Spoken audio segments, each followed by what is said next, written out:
Hello बच्चों। Question में दिया गया block of mass m is directly pulled up slowly. ध्यान से सुनना, स्लोली। कभी भी स्लोली वर्ड यदि यूज किया फिजिक्स में, इसका मतलब उसकी वेलोसिटी हर मोमेंट पर सेम है, कांस्टेंट है और बहुत कम है। ठीक है,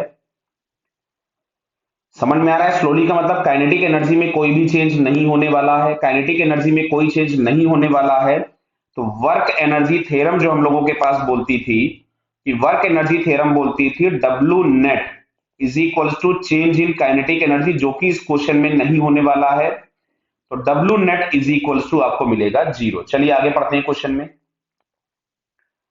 up to height h inclination theta with the help of a string parallel to the inclined plane, which of the following statement is incorrect? फिर वापस से सुनिए भाई, जहां कहीं पे भी इनकरेक्ट वर्ड आ जाए उसको जरा बहुत ध्यान से देखना, क्योंकि हम लोग क्या करते हैं, करेक्ट ऑप्शन देखते हैं और उसको टिक करके आगे बढ़ जाते हैं और -1 पा जाते हैं। क्लियर? तो इनकरेक्ट है तो जरा थोड़ा चौकन्ने हो जाइए।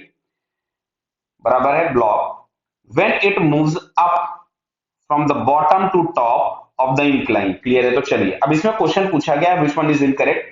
Work done by the normal reaction is 0। Obvious है भाई, नॉर्मल रिएक्शन इधर एक्ट होगा सरफेस के परपेंडिकुलर और डिस्प्लेसमेंट इस डायरेक्शन में हो रहा है, तो इन दोनों के बीच में एंगल 90 है। तो ये स्टेटमेंट करेक्ट है, हमारा आंसर नहीं, हमसे पूछा गया incorrect. Work done by the string is mgh। देखो जरा यहां से, यहां पे टेंशन लग रहा होगा, स्ट्रिंग का फोर्स लग रहा होगा और इस डायरेक्शन में ये जो डिस्प्लेसमेंट हुआ है ये बराबर है। तो यहां से अगर हम लोग देखेंगे तो स्ट्रिंग का जो वर्क डन है वो mgh है।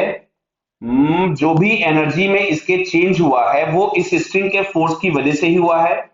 तो वर्क डन जो हम लोगों के पास होगा वो mgh, जो भी एनर्जी में इंक्रीमेंट आ रहा है that is due to the increment, that is due to the work done by string. Clear? तो ये स्टेटमेंट भी करेक्ट हो गया।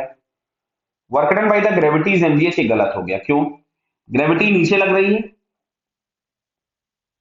और अल्टीमेटली इसका जो डिस्प्लेसमेंट है ब्लॉक का वो h ऊपर की तरफ में, तो इन दोनों के बीच में एंगल 180 है। तो यहां जो work done by the gravity होगा इट इज -mgh।